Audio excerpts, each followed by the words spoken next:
right. Good evening, everybody. Thank you for joining our Traffic Council meeting for January 15th, our first meeting of 2026. I'll just begin by introducing the voting members of Traffic Council. My name is David Kozis. I am the Transportation Coordinator from the Public Works Department. The other voting members on this call are Captain Devine from the Newton Police Department Traffic Bureau.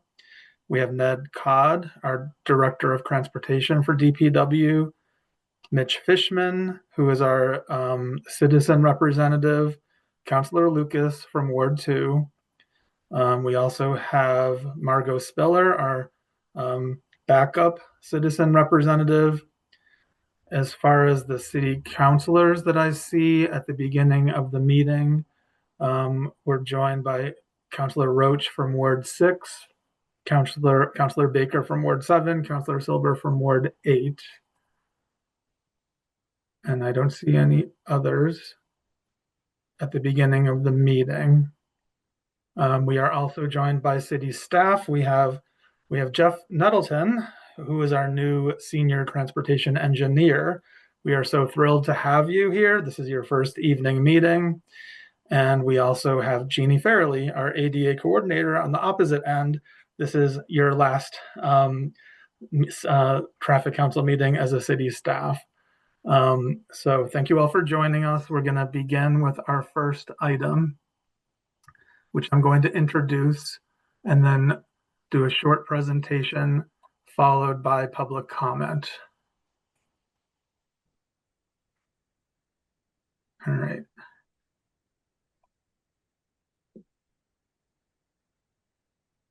So our first item of the evening is AP 425. It's Barbara Lynch requesting an accessible parking space in front of 925 Watertown Street. This item was heard by the Commission on Disability on December 8th, and they did vote to approve it. Here is the location on Watertown Street, 925 Watertown Street. It's in the residential area, not too far from West Newton. Here's a view of 925 Watertown Street showing the house and the driveway and where the accessible space would be located. Again, it was recommended for approval, and our recommendation is also to approve this request. We have the language here that we would be able to vote on tonight to move forward with installing the accessible space at that location. So that's the presentation that I have for this item. I would like to see if anyone from the public would like to comment on this before we have discussion among the members of Traffic Council. If anyone would like to comment on this item, if you could raise your hand, and then I'll see you and call on you. And I'm just looking through to see if I have any hands up. Jeannie, go ahead, please.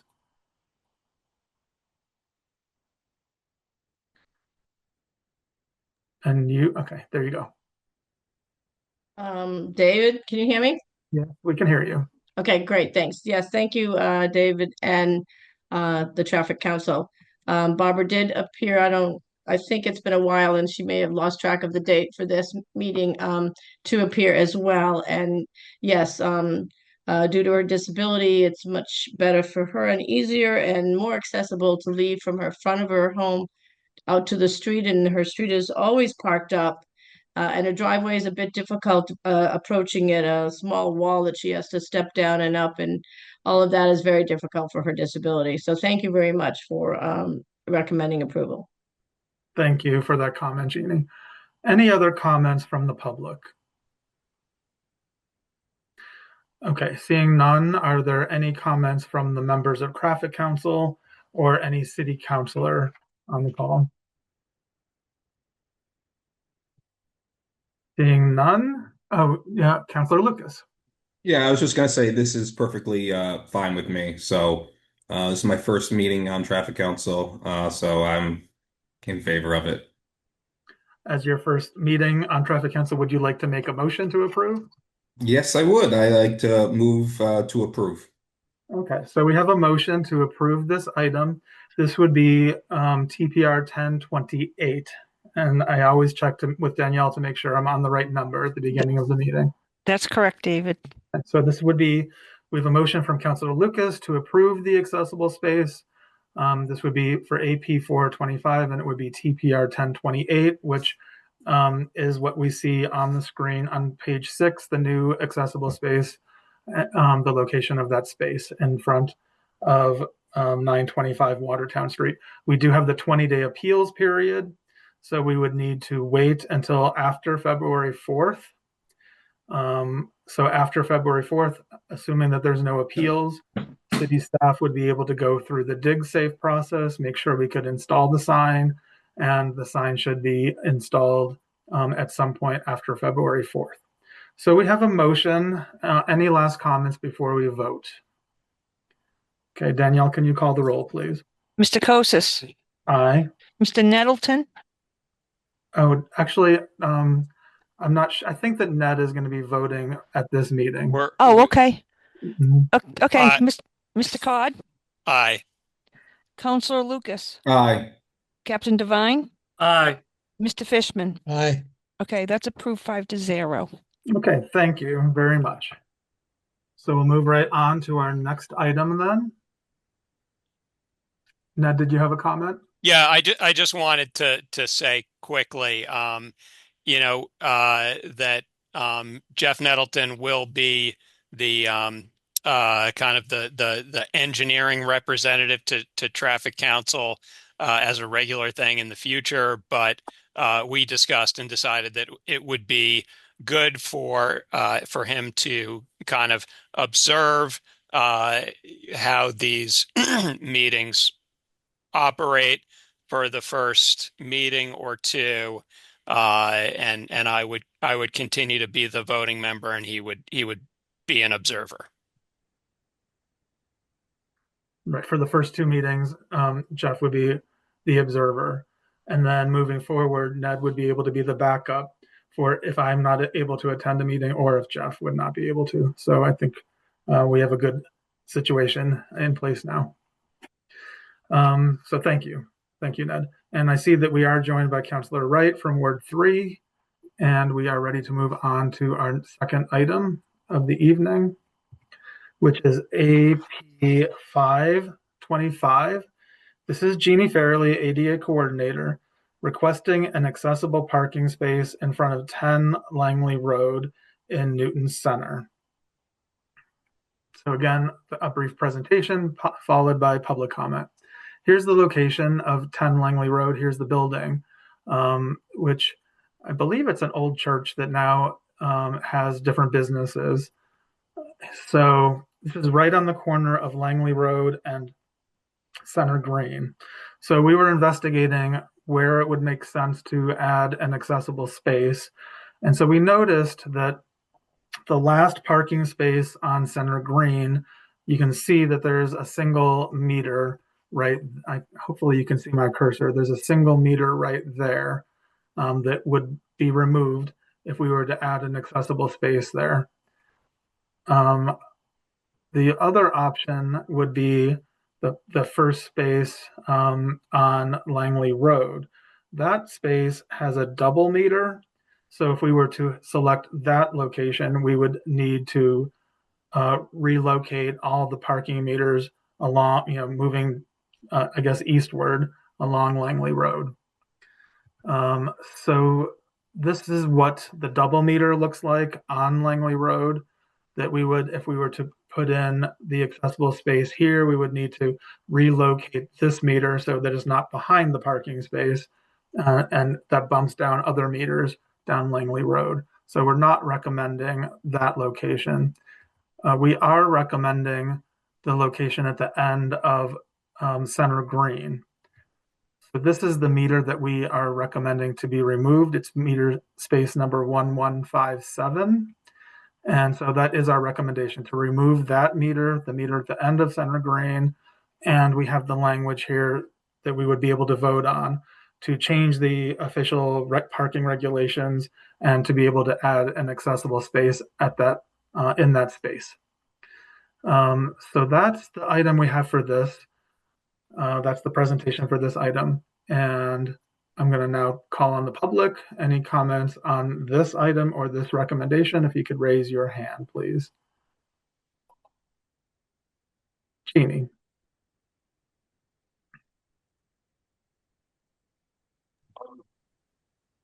Thank you, David.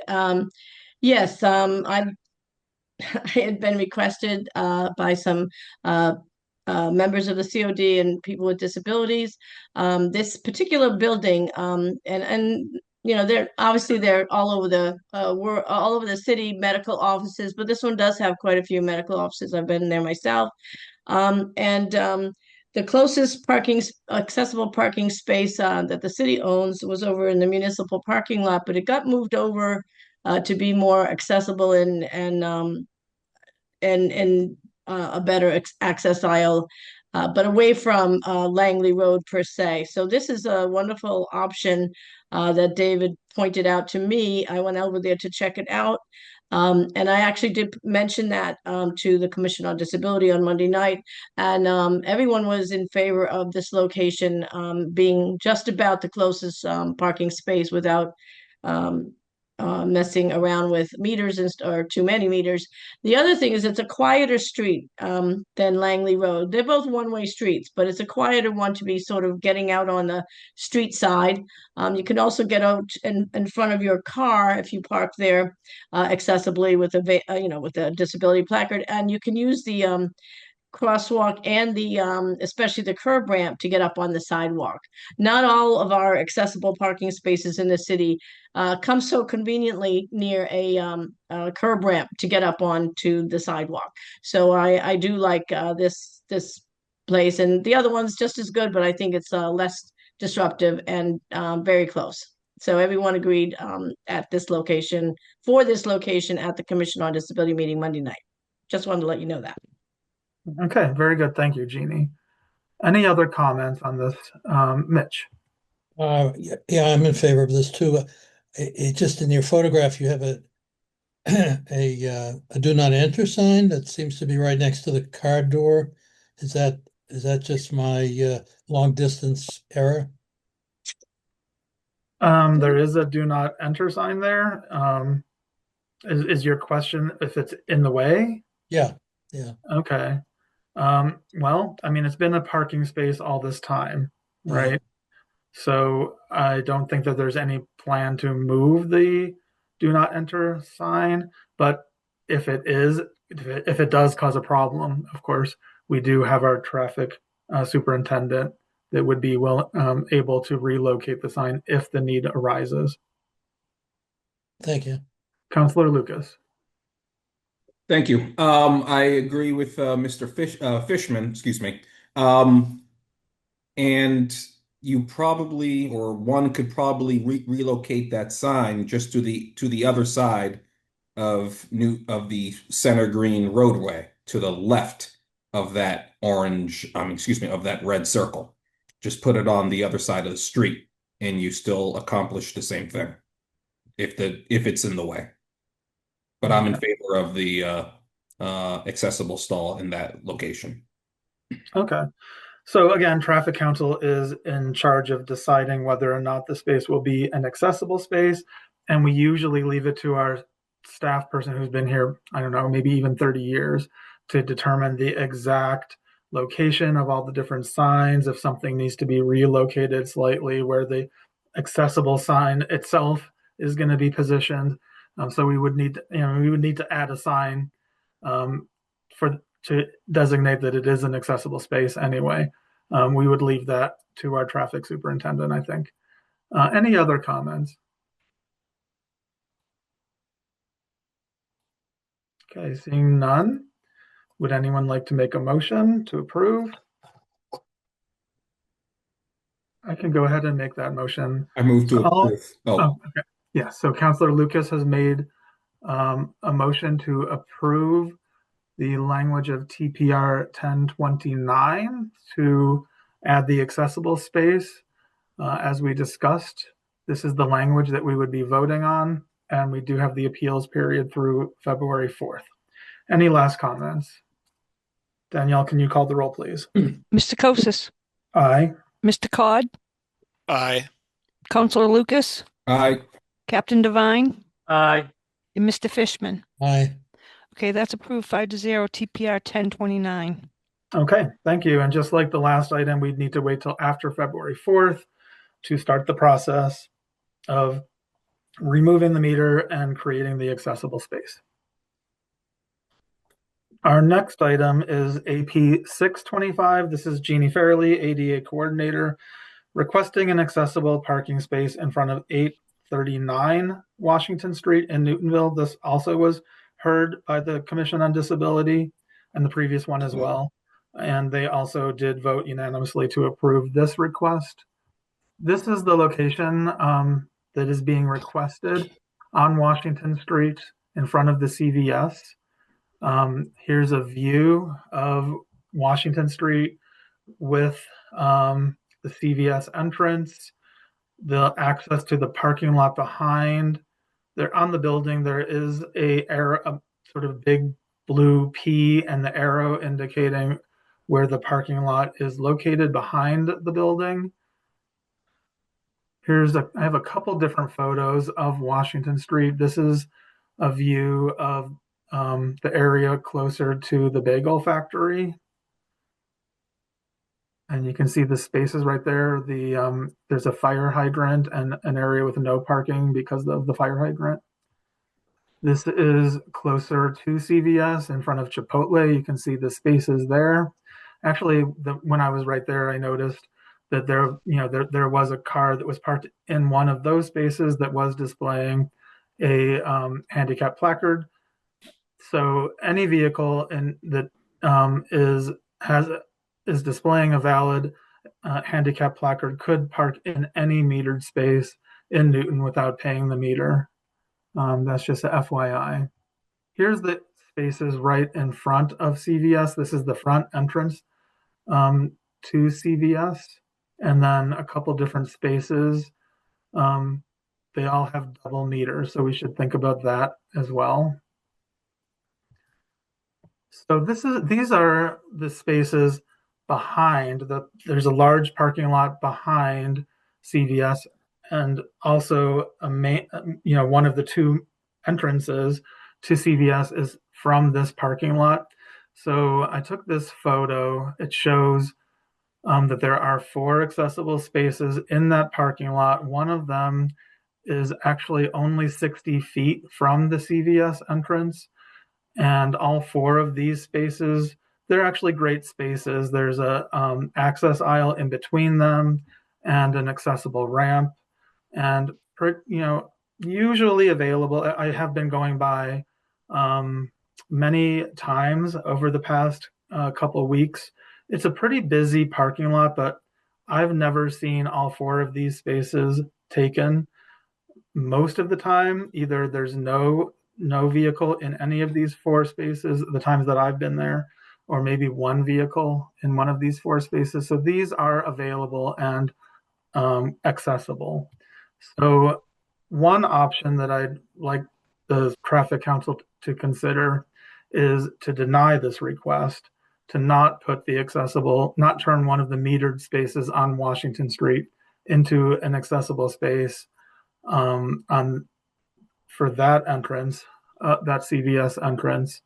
I did want to point out that, again, we have the 4 convenient spaces in the parking lot behind with the accessible ramps, and right on Washington Street, they're very heavily used metered spaces. The CVS is right there, all the other businesses, the post office, and there's no accessible ramp, right? So there's no accessible ramp if you park in one of those spaces. If we were to create an accessible space on Washington Street, you're emptying out onto a busy road with no accessible ramp. Whereas behind the building, it's, to me, it seems safer. The ramps are there, the spaces are there. So I would like Traffic Council to consider not approving this space, to deny this request. However, if it is the will of the council to approve the request to convert one of the metered spaces on Washington Street into an accessible space. We would just need to sort of determine exactly which space we're talking about, which meters would need to be relocated. I don't think, I mean, Traffic Council certainly cannot approve creating, we don't have any funding available through Traffic Council to create a ramp, any sort of accessible ramp. But if there is interest in approving the item, we would just need to know which space we would be wanting to convert, and then prepare the specific language to be able to move forward at a subsequent meeting. So that's the recommendation. I guess there is no particular recommendation, just an option to consider denying this request. So I'm going to open this up now for public comment. And please raise your hand to be called on. Jeannie. Okay, so the reason I submitted this is because I live nearby and I frequently go to this back parking lot and it's all parked up, mostly weekends and nights. There's been, if you were at the Commission on Disability meeting on Monday, it wasn't just my opinion that this would be an extra accessible parking space and also access more businesses and be more visible on Washington Street. Also, the four places, two of them are quite far away, and one of them is the van accessible one. And we had one member who has a van who uses a wheelchair, and she said it is quite far for her to be parking, and it also is used because the van accessible parking space can also be used by a standard car with a disability placard. She tried to, when it was all parked up, she tried to park out on Walnut Street because there was nothing on Washington Street, again, because that was all parked up as well. And she couldn't do that either because right outside the back parking space and that block on Walnut, heading south. Yeah, I guess. I don't know what the direction is. There's a bike lane and she cannot deploy her passenger side ramp into the bike lane. It's almost impossible. And then she has to travel down to find a curb ramp to get up. Whereas out front, and she really was very much in favor of this parking space on Washington Street because the sidewalk's rather generous there and she can deploy her ramp and come. That's how she drives from her wheelchair and she deploys her ramp passenger side down to the sidewalk and then exits her van that way. I'm not saying that this is just for one person. It certainly isn't, but I've heard many stories of people with disability placards, different disabilities, saying they wish that they could get into CVS a little more easily. CVS is very popular, just like post offices are. These are some definite businesses that we like to try to figure out if there's a way to make sure, that there's an accessible parking space nearby. The ones in the back, yes, there are 2 and 2, and the first 2 are still not the closest to CVS. So even though the issue with parking lots that serve about 5 or 10, including the trio residents and guests, which is a big number, and maybe that's why weekends and nighttime they're full. Sorry for my jaws talking. But anyway, is that they aren't the closest. But when you do design a parking lot, which, this is a private parking lot, that we have, ISD has jurisdiction over it. I do not. But in any case, for accessible parking, it isn't, they don't know necessarily who's going to move in and where. So we can't say that it must be the closest one to one of the more popular things, CVS. But it would be nice if it was. You know what's in the way?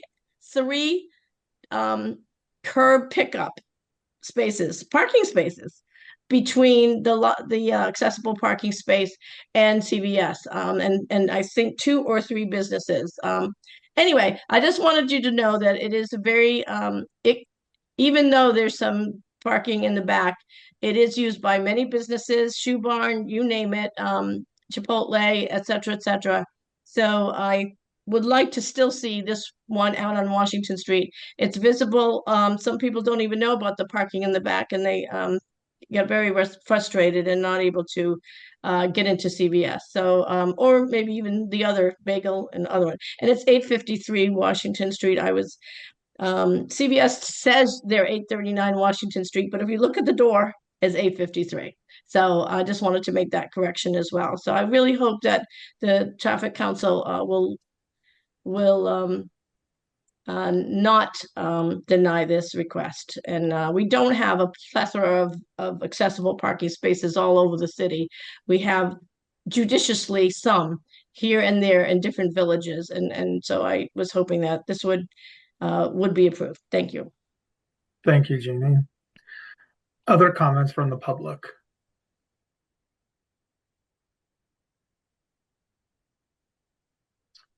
Seeing none. So we'll go to the members of Traffic Council. I see Councilor Lucas. Thank you, Mr. Kosis. This one's a little difficult because you already have 4 accessible stalls in the parking lot. And my question would be, and I don't know if the Traffic Council is allowed to do this tonight, is why not just add another accessible space to the parking lot where it's easier to exit? Wouldn't that make more sense if we're allowed to do that? So, Councilor Lucas, Traffic Council has no jurisdiction over the private lot. Someone would need to contact the property owner and ask them to remove some parking spaces, add access aisles and accessible ramps, remove the general public parking, which is sometimes completely full. Okay, well then if that's the case, which they would probably need to do some more re-engineering of that parking lot, we should just put the stall on Washington Street. I don't know in what location, but there is not an accessible stall on Washington Street in front of Trio. It's easily one of the most visited buildings in Newton, and you don't have a public accessible stall. So that's where I'm at right now. Thank you. Thank you. Mitch? Yeah, before I make my comment, I wanted to welcome Council Lucas. Welcome to Traffic Council. Hope you enjoy it. I noticed, David, on the Washington Street stalls, if you could put that up on on the screen, if that's possible. Yeah. So I noticed in that first one that's opposite the Heart, and I think it's just below the fire hydrant, no parking area, right? Is that accurate? No, the fire hydrant is further to the east. So why is there no This is spot? where the fire hydrant is. But so that diagonal line doesn't mean anything. Is that that's what The I'm diagonal lines mean no parking because the fire hydrant's there. Yeah, so I was just thinking that first space opposite the Heart on CVS would seem to be a good space, and I'm impressed by the fact that there's really no other space there. I think we should try that. Okay, thank you. Other comments?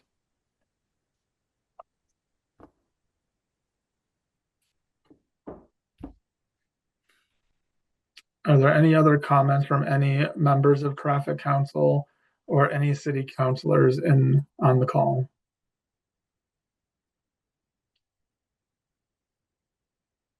Okay.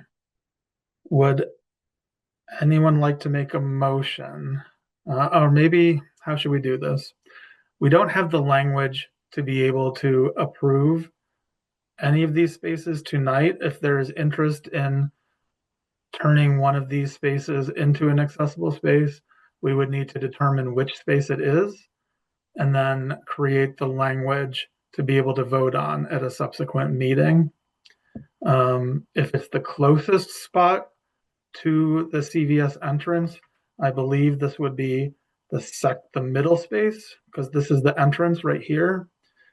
And so that this space would remain, and probably this meter would be needed to be relocated, and I'm not sure how to do that with the tree there. If this space is the preferred one, it's more convenient probably in terms of where the meters are located. Probably this double meter could be removed, a single meter could be put in its place, but it's not the closest space to the entrance. And there is a tree there, and a light pole right at that space. And then we have this space as another option. Of course, someone can make a motion to deny the request and see if,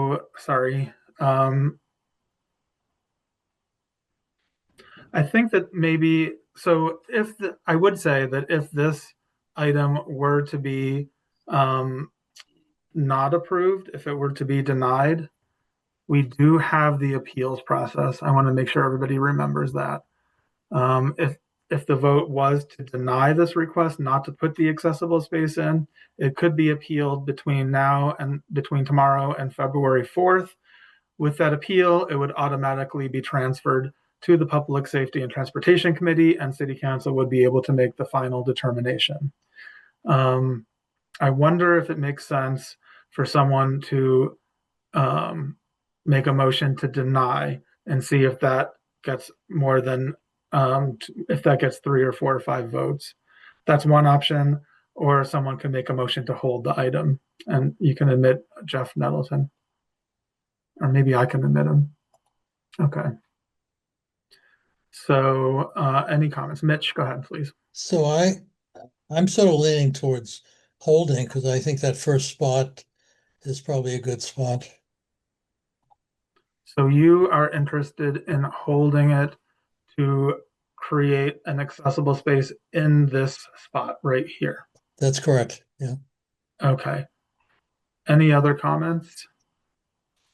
So I would say that I would vote against that. I think that the best approach is to deny this request and see if there's an appeal. I think that if we do put the accessible space in this location, again, it's this everything that's listed on this slide. We're removing a heavily used space. There's no access ramp, so people might need to exit onto Washington Street, walk to the corner, find an accessible ramp to get up onto the sidewalk and back over into the CVS. I just think in this case, we're very fortunate to have the 4 accessible spaces, which are usually available in the back parking lot, which are ADA compliant. They have the ramps. It's not that far away from the other entrance to CVS. So I would not be supporting holding this item and putting it on a future traffic council agenda. That's my opinion. Sean, did you have a comment? Councilor Roach?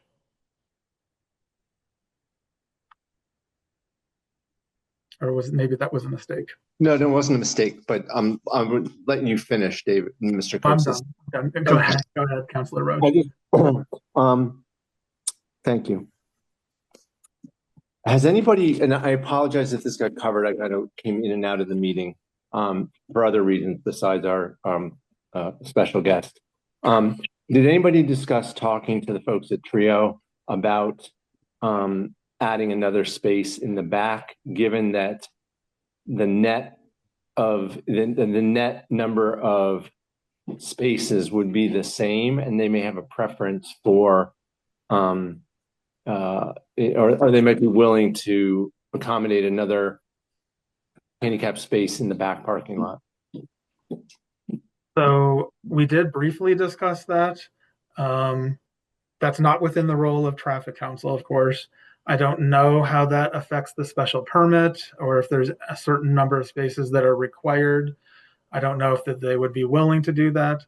I mean, if someone wants to vote hold and take on the responsibility of trying to contact the property owner to see what they say, that has not been done right now. We were only looking at the accessible space on Washington Street because that was what was docketed, Councilor Roach. Okay, thank you. Councilor Lucas. Thank you. I would be in favor of holding the item. I just want to point out a couple of things. Uh, on Washington Street right now, we have an accessible spot in front of the post office. So if we were to put one in front of Trio, it would be consistent.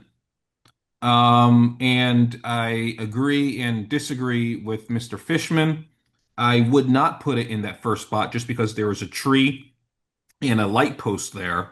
And if where that Coke truck is, which is I think is the first spot, would be more suitable, or one of or the yes there, or if you go back to that other slide with the guy with the green shirt or jacket in front of that spot. Yeah, right there with the green shirt in front of there. One of those two spots would be, in my opinion, better, but I do agree we should hold this. That would give us time to contact the property manager at Trio to see if they could install one in the back parking lot, and maybe buy us some more time to determine what specific spot on Washington Street we do want to put it. So I hold.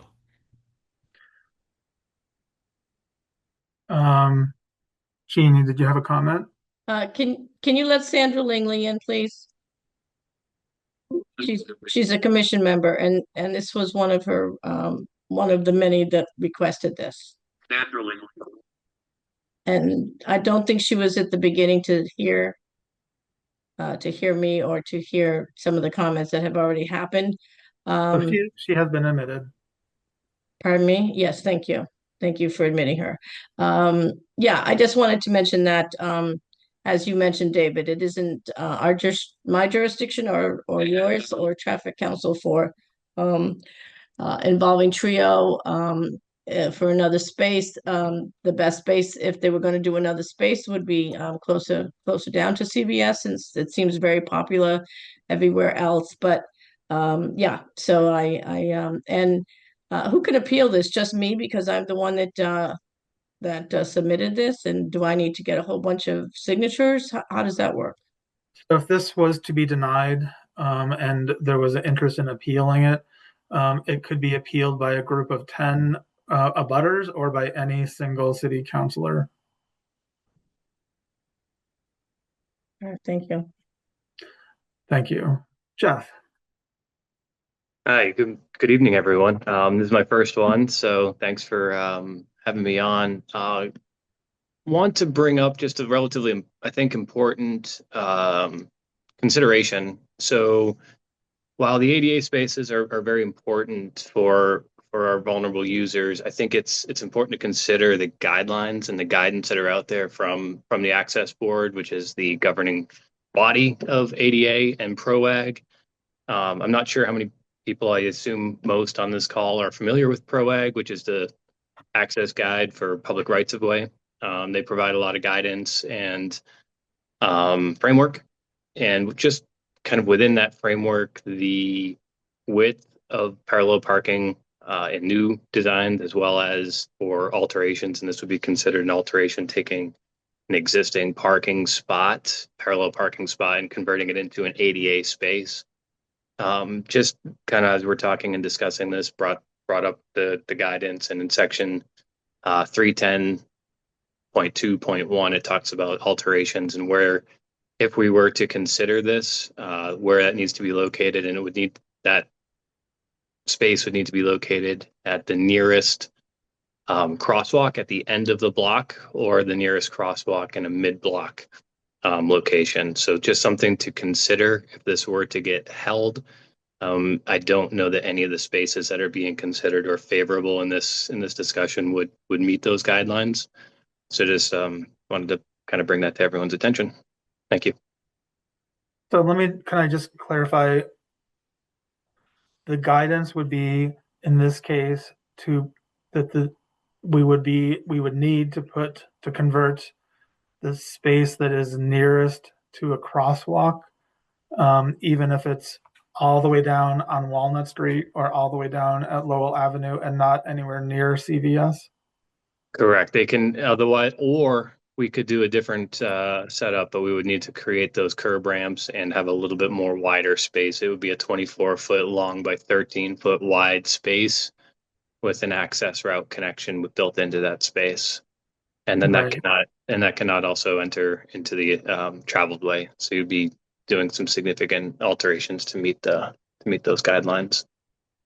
And that's Um, troubling because, I don't know how that would work with traffic council not having any budget. We have no budget to approve any sort of construction project to build a ramp that would go through a whole different committee. So I don't know how we would be able to do that. Right. Right. Yeah, just So- figured yeah. I'd bring that kind of up just to make sure we're keeping things compliant. Thank you. Thank you, Jeff, very much. You're welcome. Thank you.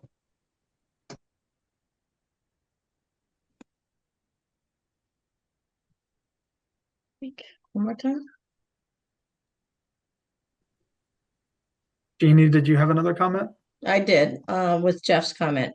Also in the same vein, if we ever are going to follow ProAg, it's best practices right now, and that comment, yes, you do try to find a crosswalk which would have a curb ramp from either the back or the front of a parking space. Of course, that's not always possible. We're not even crossing Washington Street here, except for way back at Walnut. Also, the rules for ProAg, if you're going to follow them, is 1 in every 25 parking spaces in a block should be an accessible space. And this would qualify as the first one in a city block around the edge of the block, because, in any case, that it's actually to promote more accessible spaces in especially in a commercial city area like Newton is. So just wanted to mention that. It's just like a parking lot. 1 out of 25 parking spaces could be and should be an accessible parking space. Thanks. Thank you. So Sandra, I can't quite read it. You have not spoken yet, so I would like to invite you to speak on this. Yes, I'm speaking both as a resident who's disabled and also was there for the vote on the Commission on Disability last night. And the vote was unanimous, and everyone, whether they themselves were disabled or they just happened to know the area, because that might be that someone in their family is disabled. And everyone felt very strongly that this is really needed. I mean, the CVS main entrance is here.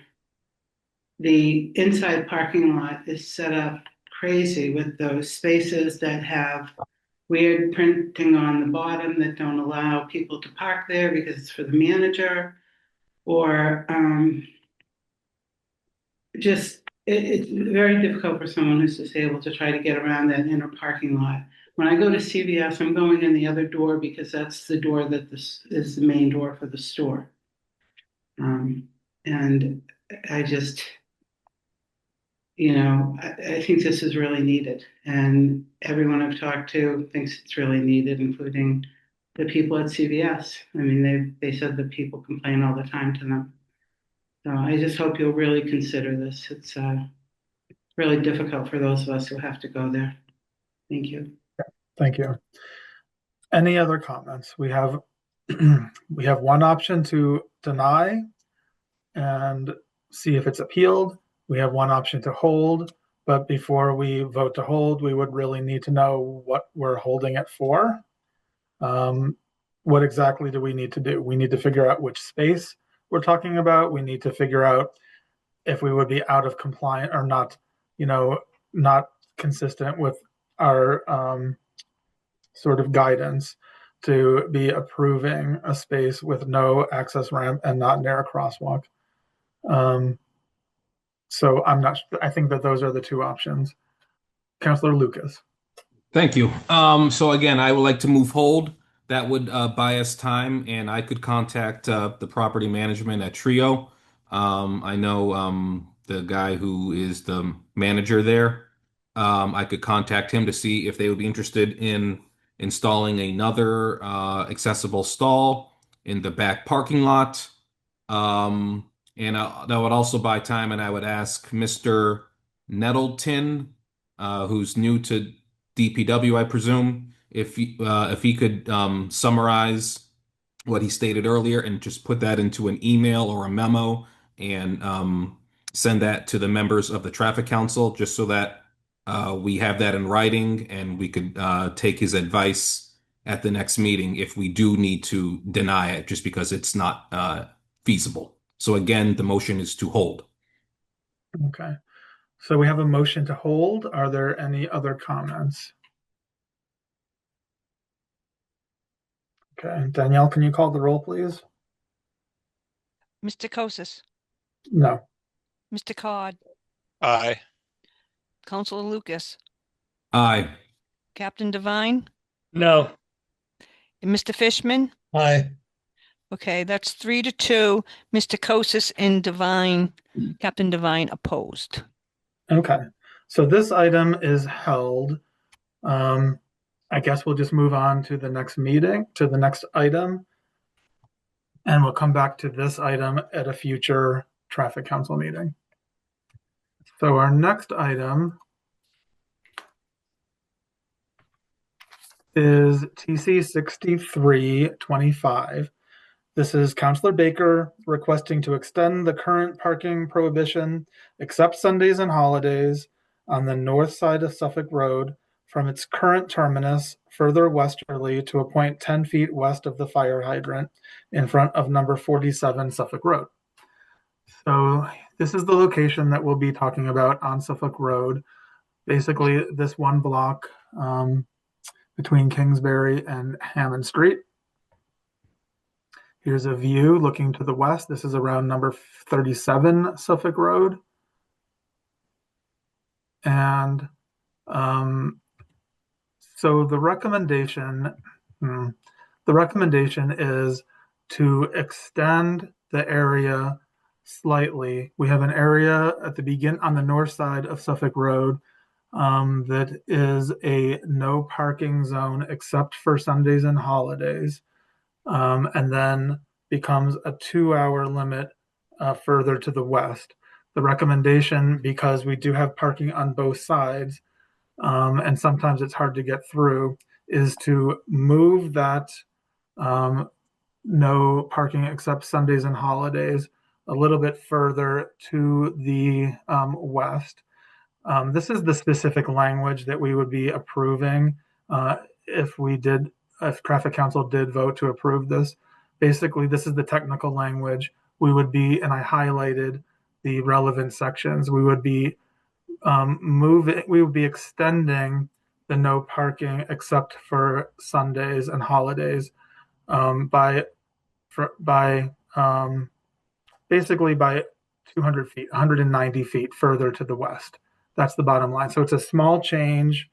And so that was what was requested, and that's what is being recommended.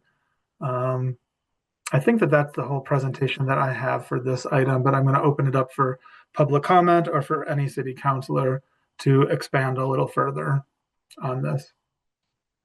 Councilor Baker. Thank you. Can you hear me at all? Because Yeah, we can hear you very clearly. Very clearly. Thank you.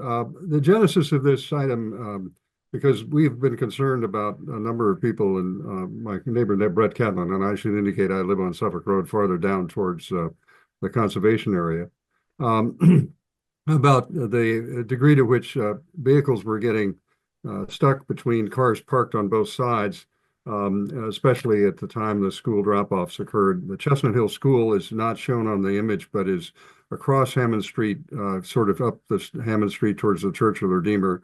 There is also the First Church in Chestnut Hill, which is you can see on the just below the box. It's the larger structure on the very bottom of the map. And then down at towards Kingsbury you can see a large structure with a sort of a larger area underneath it. That's the Church of the Redeemer. And these are three institutions that use Suffolk Road for various activities, as well as the neighborhood. And They've been part of the community for a long time. So part of the challenge of doing anything here is to try and accommodate multiple interests at the same time. The reason that this is a restriction that I proposed is that this area, this particular stretch is basically 24 feet wide. The Suffolk Road actually widens out right after you get past the fire plug, which seems that because people can't park on either side of the fire plug, it seemed to be a natural terminus. And I'd also advise the property owners that and in front of excuse me, whose house in front of which this restriction would change, that it would be being proposed, and they were supportive. So it seemed to me that this was an important opportunity to make an improvement on safety, but still preserve some opportunity for parking. Parking, as we all know, is a challenge in this situation, but we have done some things as the members of the council who were on this council in the past, and Mr. Kozis knows, we did restrict parking around the bend opposite the Church of the Redeemer. You can see that there is a large parcel right at Kingsbury, and that bend just beyond the box of the red box. That area has been restricted, so no parking, so to preserve a single side there, but and also right in back of the church. But this would still leave some parking for the institutions as well as the neighbors, and provide more room for people to get through, because it's about, Mr. Kozis and I actually measured it as opposed to 24 feet at the point at which the restriction would end, and the 2-hour restrictions, which are already there, would continue, is about 25 feet. I know there are those, and Ms. Morgan, for instance, had communicated to the council a very thoughtful letter advocating a deeper restriction. I'm not prepared to support that at this point. What we've tried to do is take things in small steps to see what we can do to try and improve things. I do think there is an opportunity for enforcement by the police in cases where sometimes people are parking even in the restricted areas, but that's a separate issue of enforcement. So that's the background. I want to thank those of the members of the council and others who have communicated with me, but I would support the recommendation of the council and hope that that will succeed. There may be others who wish to be heard, however. Thank you very much. Thank you very much, Councilor Baker. And we do have the email. I was going to mention it that we received from you, Adrienne Morgan, but I do see that you're here with your hand up, so maybe I'll just call on you instead. Thank you. Yes, I was just going to give an overview of the bullets in my email, because I know we are all quite busy, and in case you didn't get a chance to read it, I wanted to communicate the issues that I've been raising for quite some time, and actually have been privy to the other traffic council meetings where you guys have been taking this incrementally, and just hope to voice this so that you understand where I and my neighbors and others who use Suffolk, even if not residents on Suffolk Road, are extremely concerned. And I think it's in order to address the same issue that we're all most concerned about, which is really the safety of anybody around Suffolk Road, including those churches and schools that Councilor Baker referenced. I am so grateful for the piecemeal approach that you guys have been taking, and the improvement. Really, we've seen improvements. But the letter that I wrote last week, is suggesting that we support prohibiting double-sided parking along the entire stretch of Suffolk Road from Hammond Street to Kingsbury. As Councilman Baker referenced, we have been taking incremental steps, and what that leaves us with is 175 feet of just remaining double-sided parking, which is the same width as what you're proposing you start to prohibit now. It is only 24 feet, as Councilman Baker said, and that is at the bottom of my driveway, where I have witnessed multiple incidences where regular vehicles have gotten stuck. School buses got stuck in November. I think that's what I assume that's what led to this latest proposal.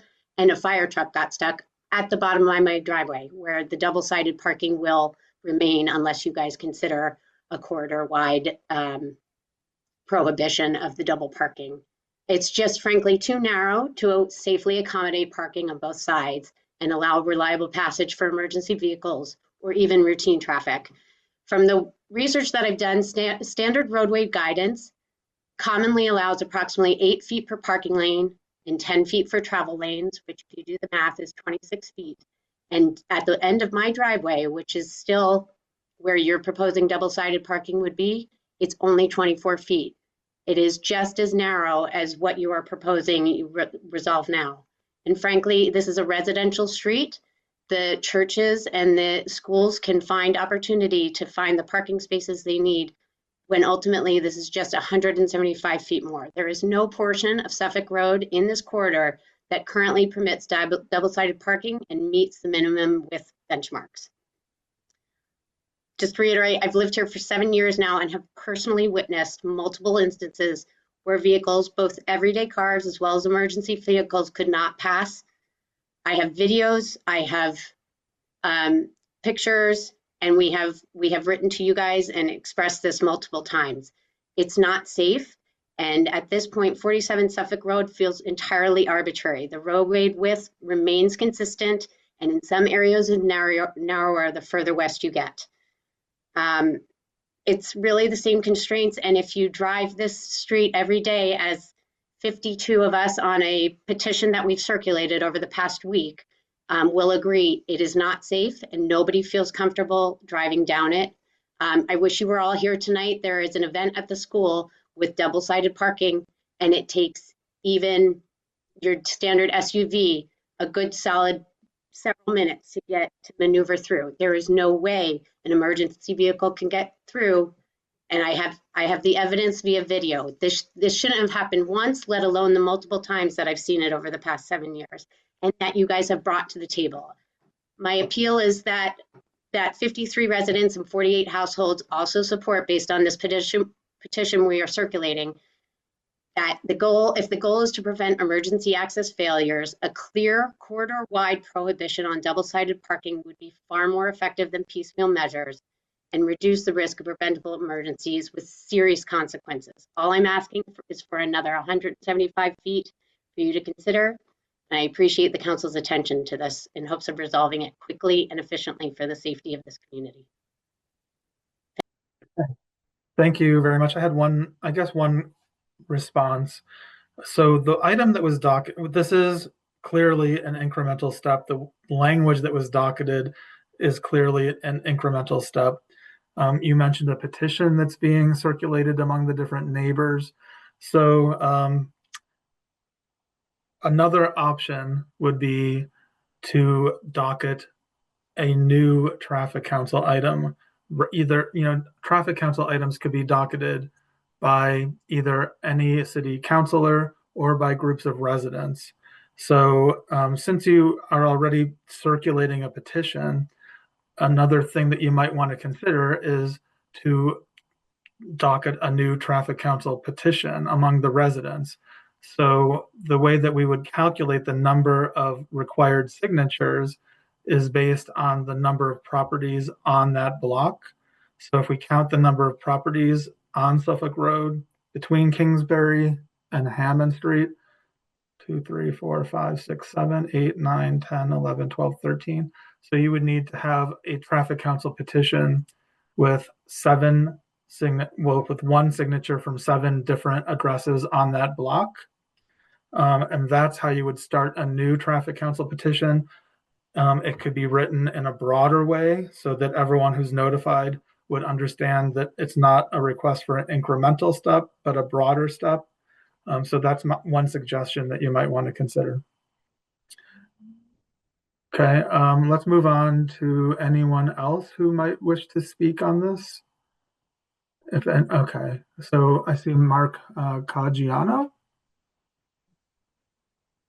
Yes, I am the minister at the First Church in Chestnut Hill, and so I am supportive of Councilor Baker's proposal. I'm less inclined to see more parking, gotten rid of, because it affects the ability of the church to really function. And my understanding from Councilor Baker is that the road does expand out beyond the requested terminus point. And would hope that, the incremental effort would be helpful. And also would point out, as a person who, I'm here every day, And the biggest problem that we face in this particular area is landscapers, contractors, UPS and FedEx. And in fact, I have been blocked from coming down the road because of landscapers and UPS in particular, where I literally just can't get to the driveway of the church. And whether that's, under traffic enforcement versus, traffic control, that's another question. I think it would be, disruptive for the church. I can't speak for the Redeemer or for the Chestnut Hill School, but I can't imagine they'd be happy with this. And am supportive of the incremental step proposed by Councilor Baker as it stands now. Thank you. Thank you for that comment. John T. Cunningham.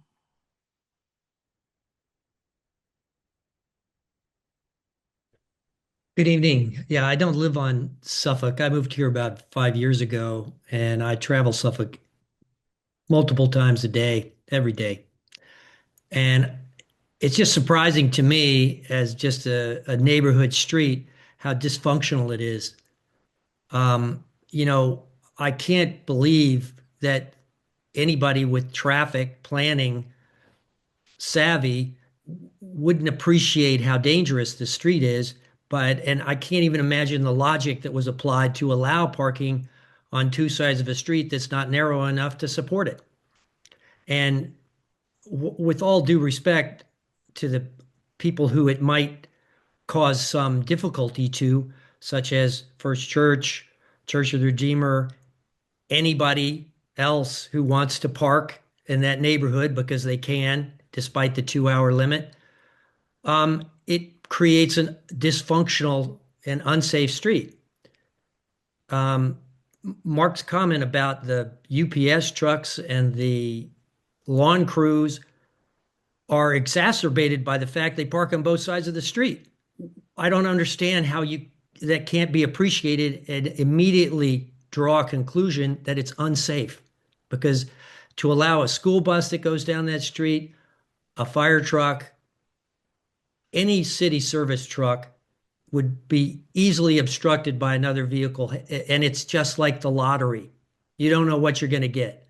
I drive down that street and sometimes it's like I feel like I'm playing football back in high school and I'm trying to run around tacklers. I mean, it's just a free-for-all. So I totally support making it not this. I mean, I don't understand the logic behind the increments. The increments are going to yield the same result. If you allow parking on both sides of too narrow a street, it's going to be unsafe. And that's it. So I appreciate your time tonight, and I hope you make a good decision. Thank you. Councilor Baker.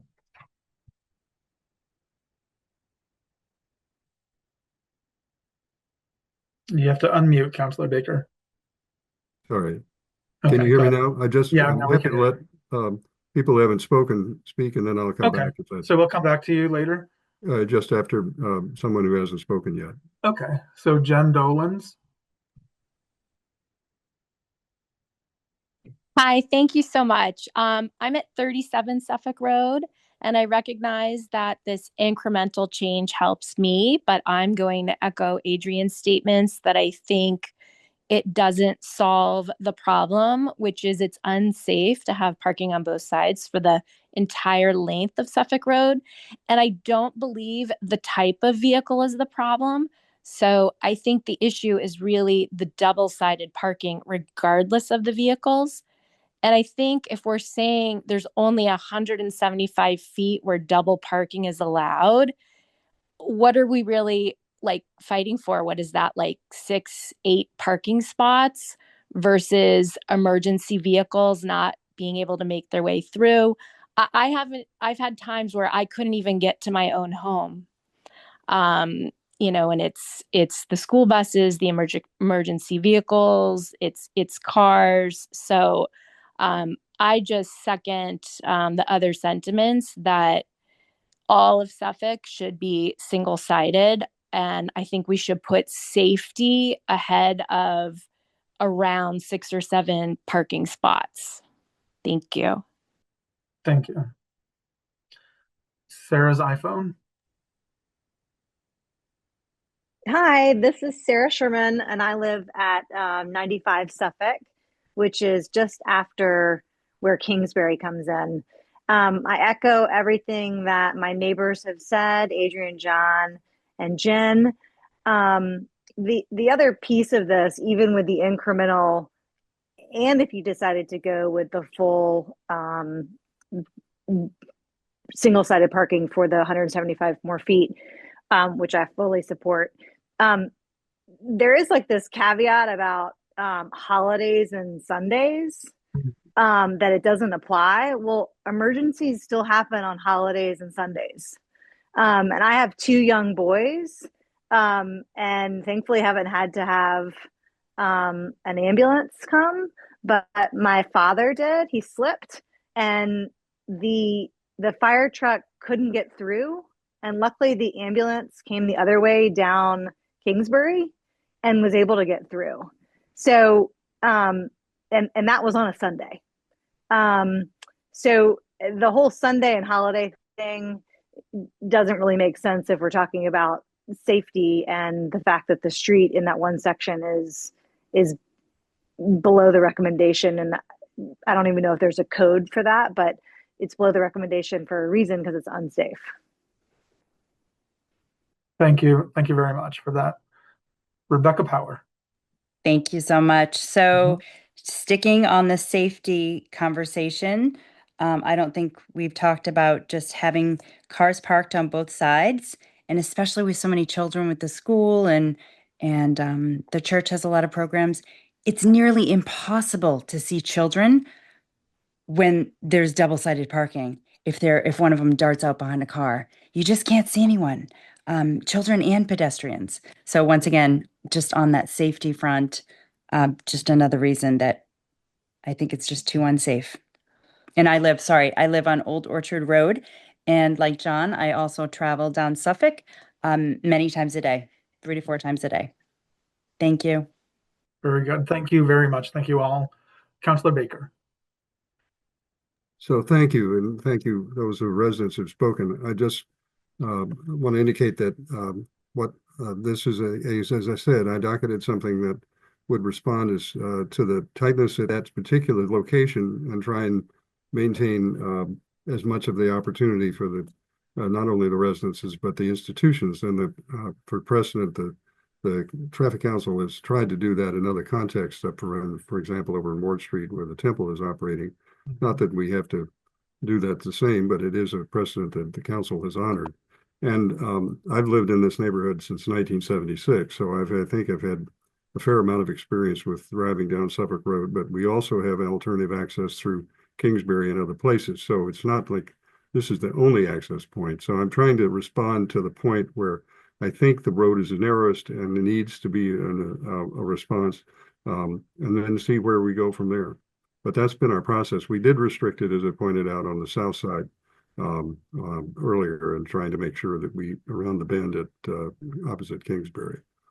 But so that's why I made the proposal I did, and I just wanted to clarify about again the distance between the curves is wider at the point where the restriction would end. Right. Thank you again, Councilor Baker. And Adrienne Morgan, go ahead. Sure, thank you. I just want to reiterate one thing, knowing that some are new to this council. This is at least the third time from since I've lived here that these incremental steps have been proposed, and the issue is still there. So for this proposal just to be another extra 200 feet or whatever it was for this latest proposal, last time it was 80 feet. Before that, it was the curve around, and I would love to see the measurements that you guys took to show that the road is wider at 65 Suffolk than it is at 47 Suffolk, and show me why that solves the main issue that we are all most concerned about for both the residents and the constituents of all of the church and the school, to make sure that there is access of emergency vehicles when that happens, because we would all hate for there to be more serious consequences than we've experienced to date. Okay, thank you. And I guess I'll say this presentation tried to respond to the particular item that was docketed. the incremental item that was docketed.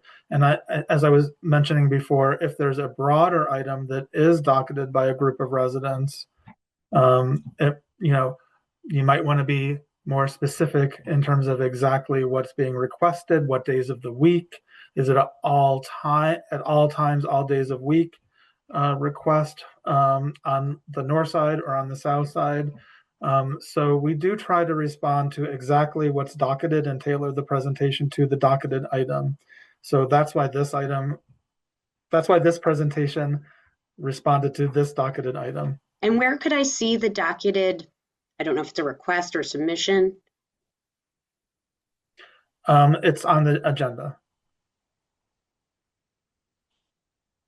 So this was the language that was docketed, and it appears on the agenda. Any other? Okay, thank you. Yeah, I thought you guys were on the agenda. I noted that you were open to other proposals to solve for the double-sided issue. So, but I hear you. I'm happy to make it a more formality. I understood that comment too, and I think that's like it's a broader sort of comment for but in this case, it did seem like it was a specifically incremental language, not something that it's just a shame we all have to spend more time on this because it will happen again, and that's been communicated multiple times. Okay. Thank you for considering. Thank you. Other comments from the public? I see John. Do you have another comment? John Cunningham? Or no? I think not. Can I just add one thing? Yes, Councilor Baker. I appreciate the concerns of the residents. I mean, this proposal was trying to respond to the specific concern that I had heard. That doesn't mean but the council, I think, has an item before it of a specific kind. So I don't think we have the ability to expand a specific item beyond what is proposed. So that's why I'm speaking in favor of this issue. I'm not discounting some of the concerns that are made, but I want to see this one pass. So. Okay. All right. Thank you, Councilor Baker. And I see John T. Cunningham, you have your hand up again. Did you have a comment? You can unmute. I did. I just had to unmute myself. Okay. Thanks for your indulgence. I just want to say I appreciate the process. I think we all understand the process, and we all want the same thing. We want a safer street. While I appreciate Councilor Baker's attempt to try to mollify, to try to work with all parties, I think given the history of where it's been and where we've come, it's kind of clear to me that trying to accommodate versus trying to be safe are not going to be, they're not going to work together. You can't accommodate people and still maintain a safe street that's too narrow, because the fact of the matter is the street's too narrow. So I appreciate your supporting this, and I'll look forward to supporting the petition that keeps parking off the street on both sides, irrespective of the time of day or the holiday or whatever. Because if somebody comes to visit me and there's two parking on the street and they've never been in this neighborhood before, and they come down that street, it's not a good way to have to drive through any neighborhood. So thanks for your good conscience and your work on this, and I appreciate it, the opportunity to talk tonight. So thank you, guys. Have a good evening. Okay. All right, and thank you all for your public comments. We're going to close the public comment section and move on to comments from traffic council members or other city councilors on the call. Any thoughts? What do we want to do here? Mitch.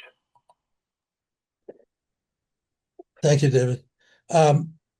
So I think you have to break it up into the parts. I think this incremental portion is a good item.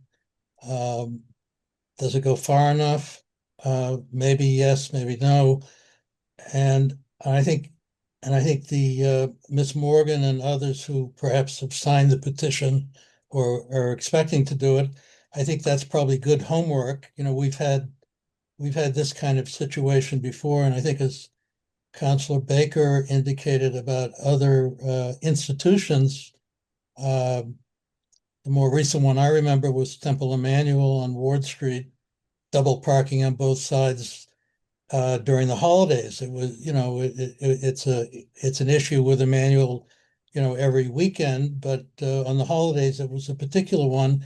And I remember, David, you brought in a fire truck to test it out. And, even though I was surprised and a little bit shocked, the fire department seemed to think they could get through. But this one is sort of a more continuous question. And, I think Ms. Morgan, in prepping for some other future motion or item, maybe it would be good to have that kind of demonstration and see what happens. Maybe you have to do the petition and have the hearing, and then maybe that happens afterward. But I definitely think the incremental piece is probably a good piece to support at this time. Okay, thank you, Mitch. Councilor Lucas. Thank you. So I am supportive of the petition that is in front of us, the incremental change to Suffolk Road. But I just I have a clarifying question to what some of the Suffolk Road residents were proposing tonight. Is that in front of us tonight, Mr. Kosis? Well, it's my judgment that we should be basing our votes on the item that was docketed. And what was docketed was not a broad removal of parking on one whole side all days of the week. What was docketed was specifically an incremental approach. It's very specific. This was what was docketed. This was what was notified to the residents.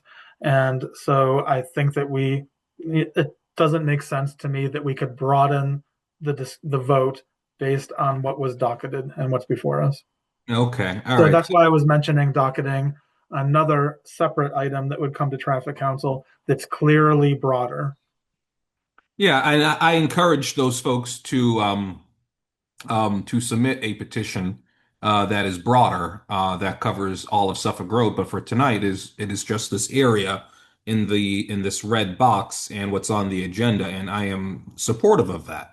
It is a step in the right direction. It is a small step in the right direction, but clearly something is needed more here based upon what I heard tonight. But I will vote in the affirmative for the item that was docketed for us tonight.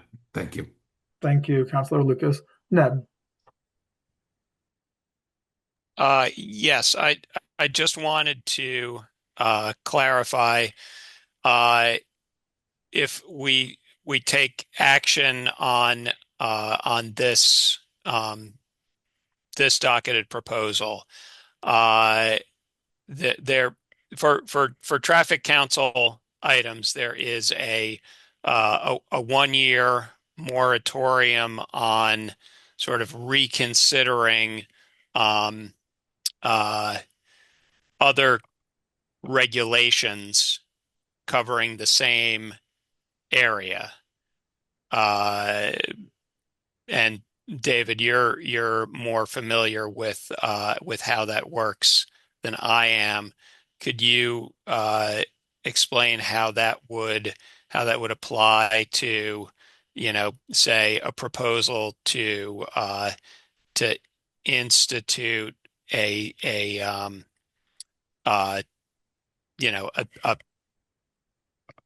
regulation on sort of the next adjacent segment of Suffolk Road? Yeah, I know what you're talking about. I think it's not relevant here because it is partially the same block, but it is definitely not the same request. It's a much broader request. It's not like if we vote to deny this particular item that's docketed here, and then the same exact item is docketed again, that would fall under the 1-year moratorium. But if we're first going to approve an incremental step, a smaller step, I don't see anything that prevents any of the residents tomorrow to collect signatures, even on the same block, in a broader scope, a broader context. So I think it's fine. Thank you. All right, thank you. Any other comments, or would anyone like to make a motion? I don't see any other comments. We do have the language available to us tonight to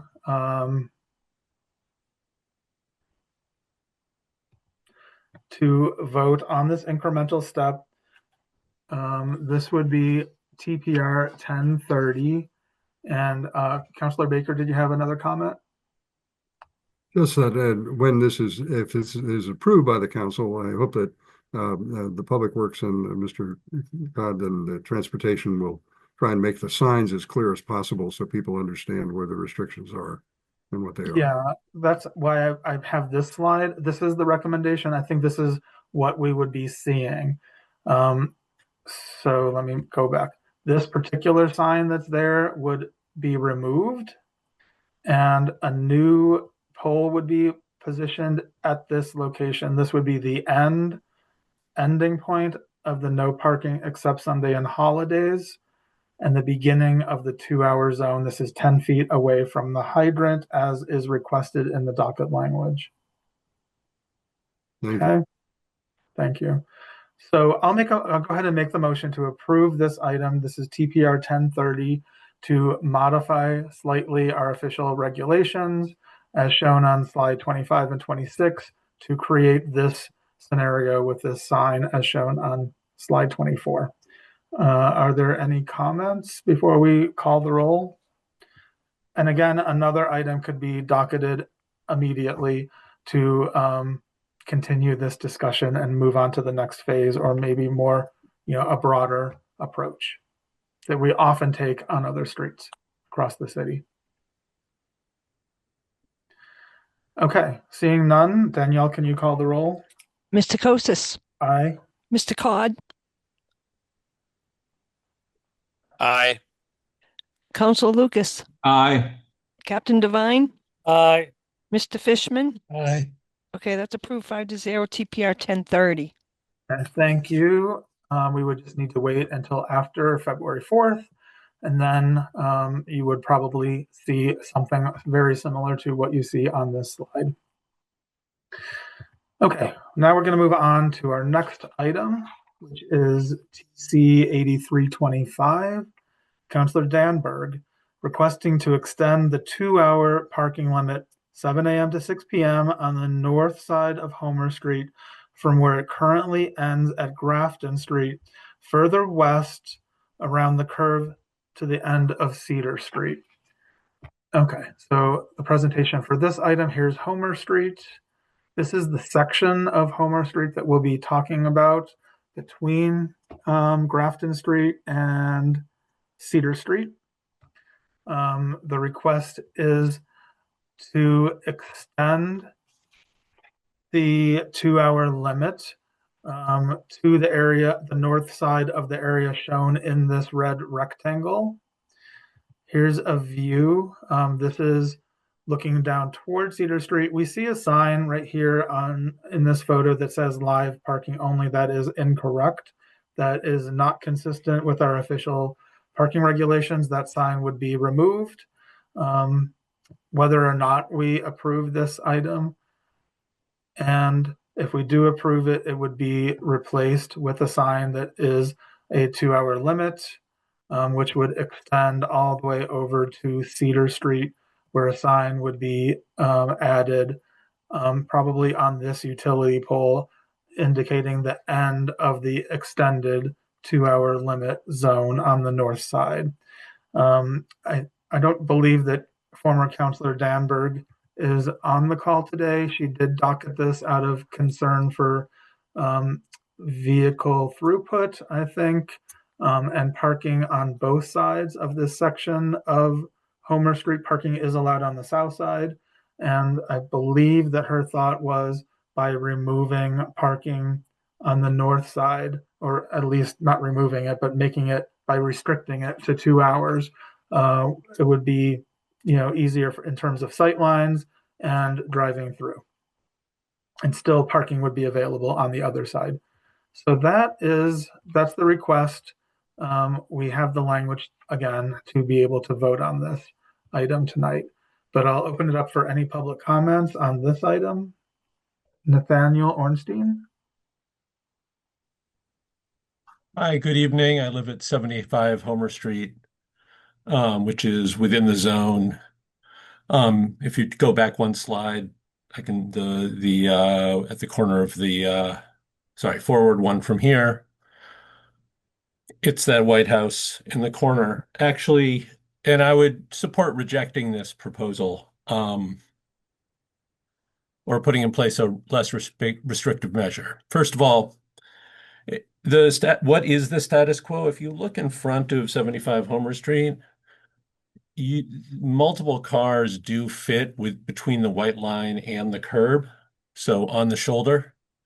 So cars can be parked, and it's not in this picture. The photo doesn't have a close-up of the section in front of 75 Homer Street, but 2 or 3 cars can fit within that shoulder without restricting throughput of any cars. So you're talking about this area right here. Yes, exactly. There is adequate space there. If you look at Water Street, which is adjacent there, it is a narrow street. We were listening to a discussion on Suffolk Road. I haven't been there. Water Street is a challenging street at the best of times. There are traffic issues in the neighborhood. Certainly during baseball season, there's cars parked chock-a-block. A 1.5-hour restriction wouldn't really affect that.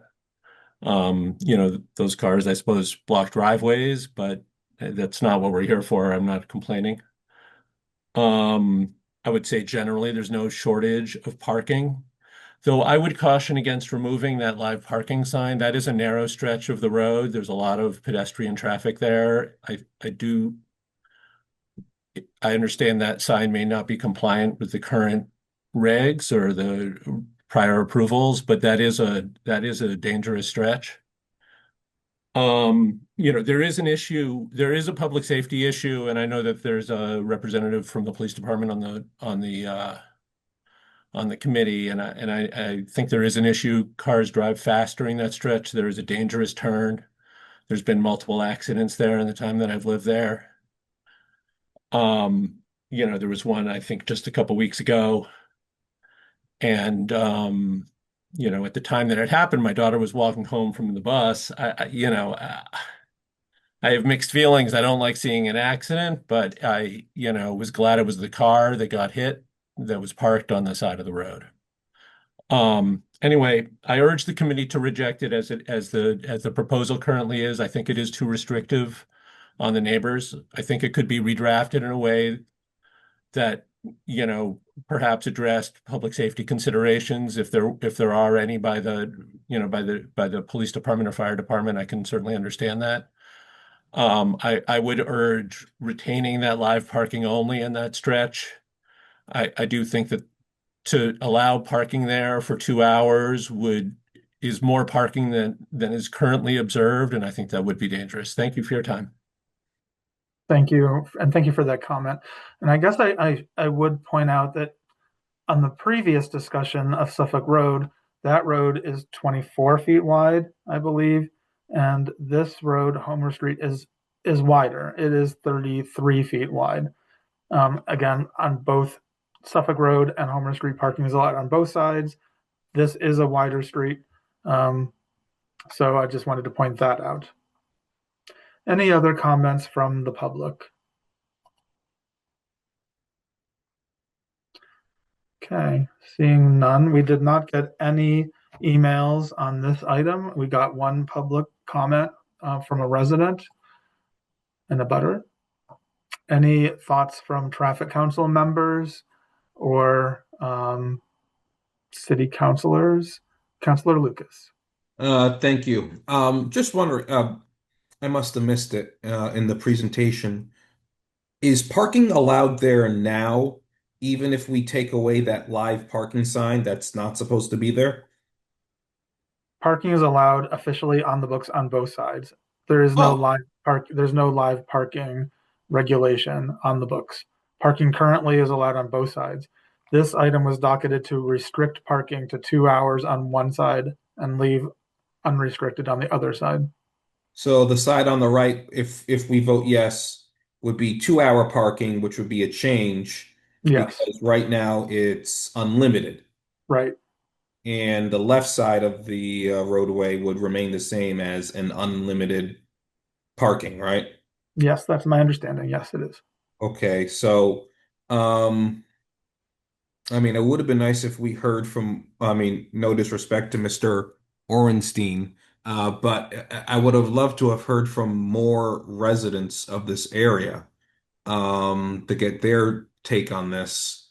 So I don't want to, me personally, I kind of want more information. So I don't want to make a motion, but I would like to hear from more residents. So I would like to hold the item. Again, I'm not making a motion, but I would like to hear from more people. Thank you. Thank you, Councilor Lucas. We did notify all the abutters within this rectangle. So notices were sent out in the mail like we do for every item. We are lucky that we do have one resident that attended. I don't know what would happen if we hold it and re-notify exactly in the same way. If we'd hear any additional feedback at that point. Nathaniel Orenstein, did you have another comment? I actually just have a question in light of Mr. Lucas's question. You mentioned in the prior item a process for a citizen petition or whatever it's called, an abutter petition. I imagine something like that might give the council comfort that, you know, whatever was being proposed had support from the neighbors. If there was such a proposal here, what kind of numbers would somebody need to turn out? You know, to the extent it made it easier for the council to consider it. Yeah, so that's a great question. So let's just say that this item is denied. Let's just say that this item is denied for lack of support. If there is interest, and you know, this was docketed by a former city councilor. If there is interest among the residents of this block to make some type of change, because we will have to take the live parking zone down because it's not an official sign. We have to go with what's in the books. And when we find signs that are mistakenly posted, we are obligated to remove them. So that will be a change. But if there's an interest among the residents on this block in making some kind of change, right now it's unrestricted on both sides, then you know, the process is to file a traffic council petition. And so let me just see. And these are all single family houses, it looks like. And it looks like all of these houses are actually Homer Street addresses. So 1, 2, 3, 4, 5, 6, 7, 8, 9, 10, 11, 12. So you would, the acceptable traffic council petition, which is available in the clerk's office in City Hall, or on the city webpage under City Council, under Traffic Council, would just require a signature from half of these houses, or six addresses.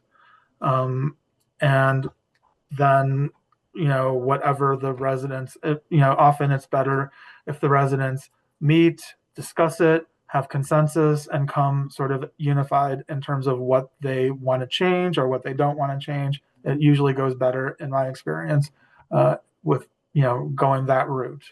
So that would be my recommendation. Perhaps it does make sense to deny this item and wait to see if a group of residents wants to redocket an item with, you know, some different type of language in some way. All right, Councilor Lucas. Just a quick question. If we were to deny the item, isn't there, I know at least on the city council side, we have I think it's a 2-year prohibition of a similar item being redocketed. Does traffic council not have that? Well, there's a 1-year prohibition unless there's some substantive change, and it's really not so specific.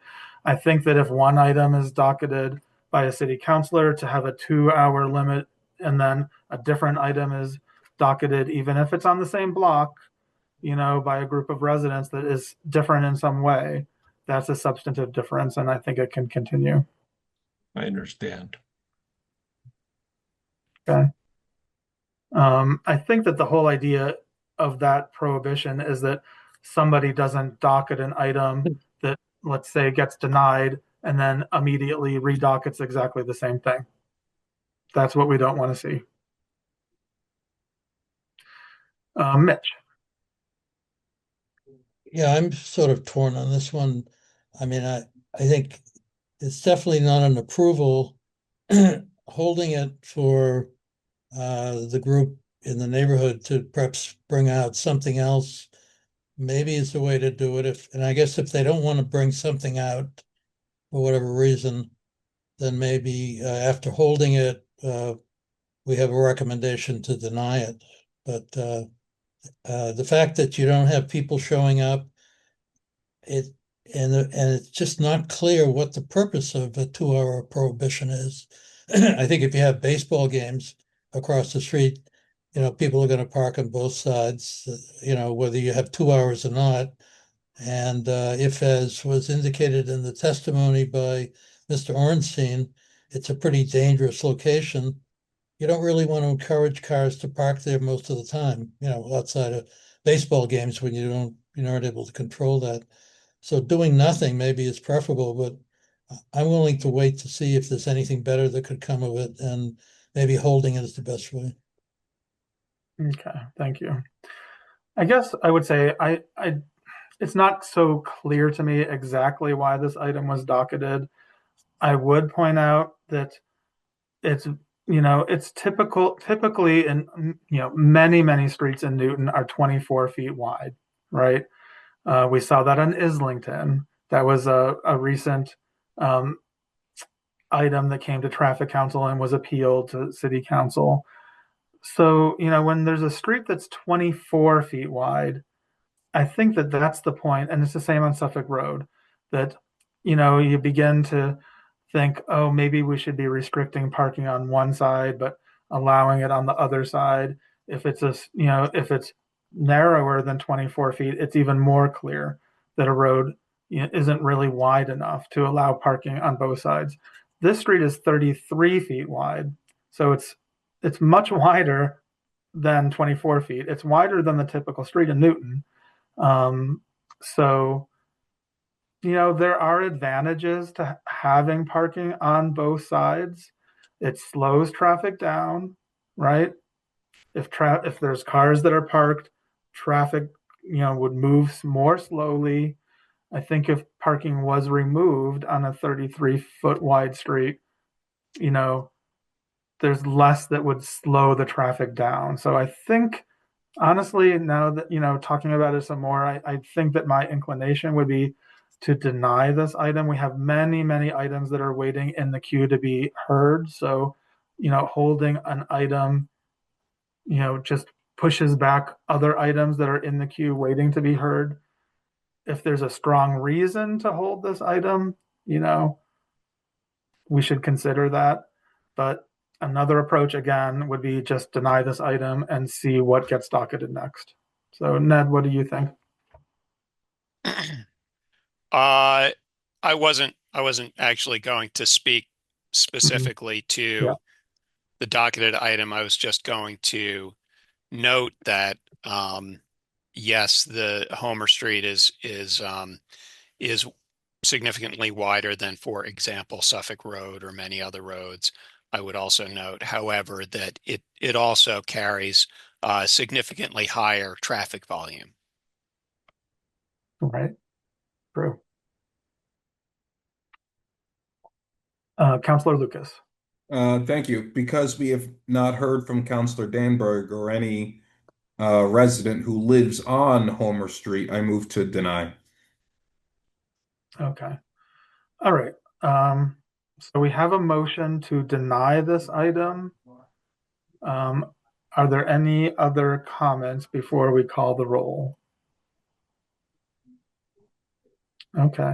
Seeing none, Danielle, can you call the roll on the motion to deny TC 8325? Mr. Kosis, Aye. Mr. Cod, Aye. Council Lucas, Aye. Captain Devine, Aye. Mr. Fishman. Aye. Okay, that's denied 5-0. Okay. So this item was denied. It's off of our agenda, and a new item could be docketed by a group of residents for, to consider some other option. And thank you very much. We're going to move on to our next item, which is TC 8425. Councilor Kalis requesting to post a parking restriction on the south side of Dedham Street to the east of Andrew Street to improve sightlines. So this item, here we are down by the Countryside School. This is in the red rectangle, the area of Dedham Street on the south side that we're going to be discussing. Here's a view. This is Andrew Street over to the right. We're looking at Dedham Street. Countryside School is a little bit further. And this item was docketed just because of concerns about sightlines. So vehicles exiting from Andrew Street, there's often, especially with the construction, but also at other times, if there's a car that's parked pretty close to Andrew Street, it's just hard for vehicles exiting to be able to have good sightlines. So the recommendation is to use the existing utility pole to post a no parking here to corner sign. We would be able to do this administratively up to 50 feet from Andrew Street. We wouldn't even need to go through traffic council, but the utility pole's a little bit further away than 50 feet. So that's why this item was docketed. It just made sense to use the utility pole, not to add in another pole a little bit closer to Andrew Street. So that is the recommendation. To approve this item, we would be creating a no parking here to corner within 65 feet of Andrew Street, 15 feet further away than we could have done administratively. So that's the recommendation. Is there any comments from the public on this item?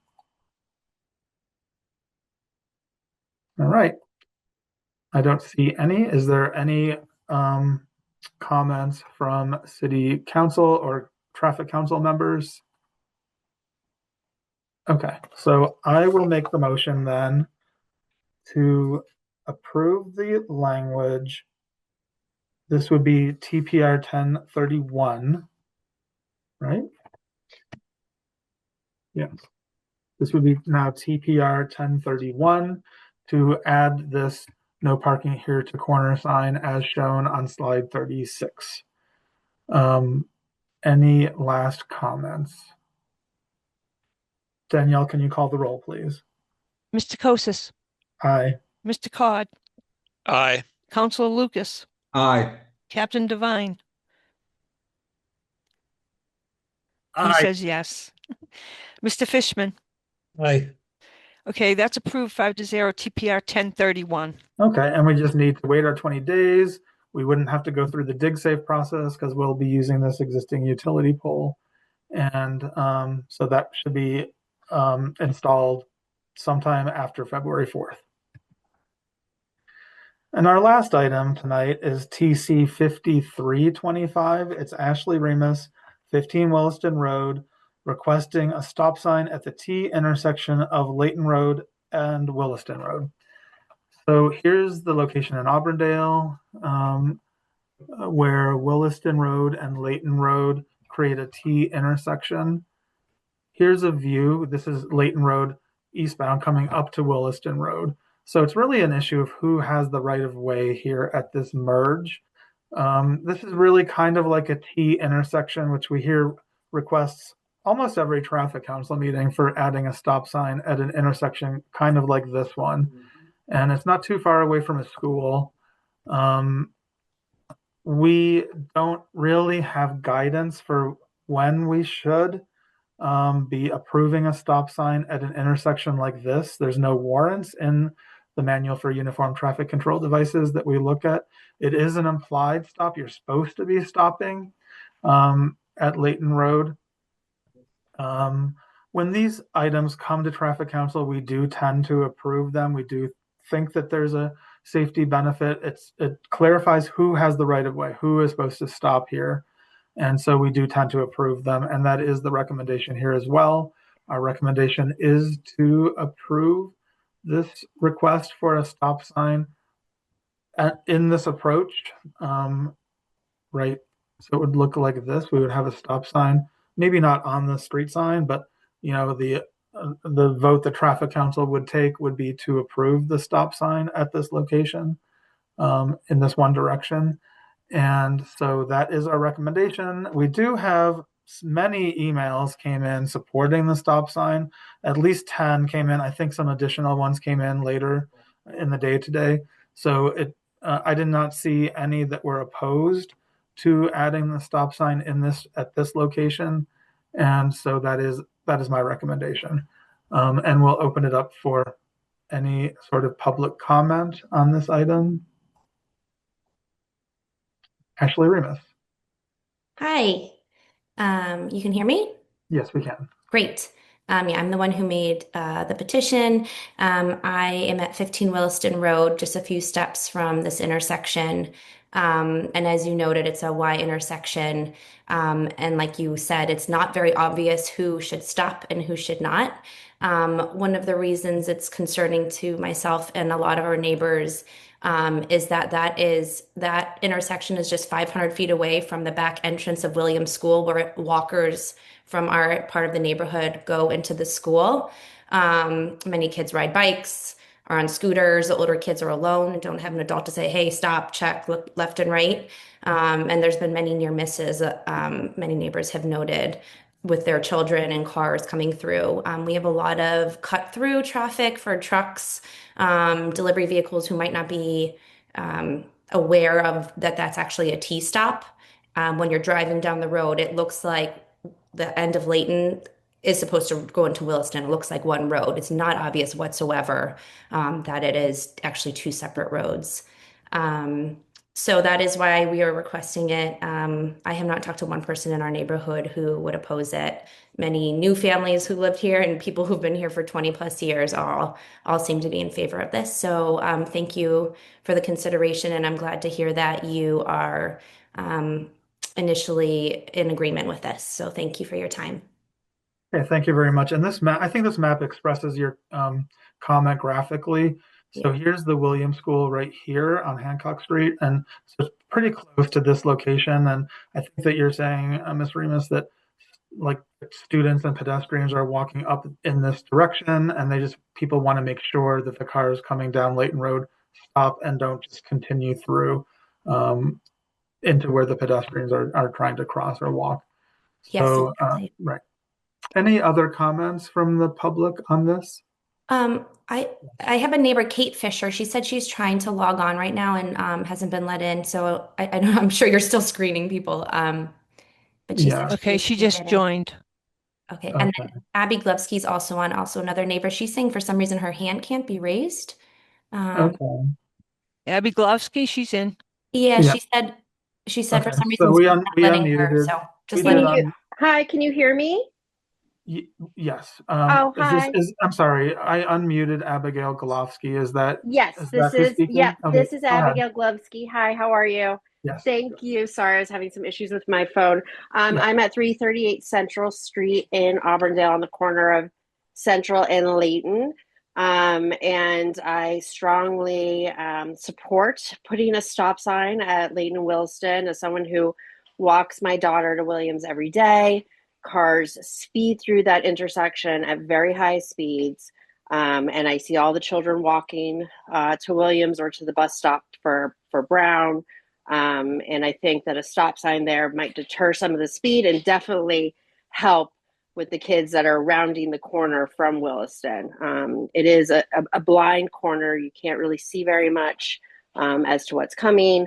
And I would hate to see an accident happen where a stop sign, I think, could very well prevent it. So thank you very much for taking this into consideration.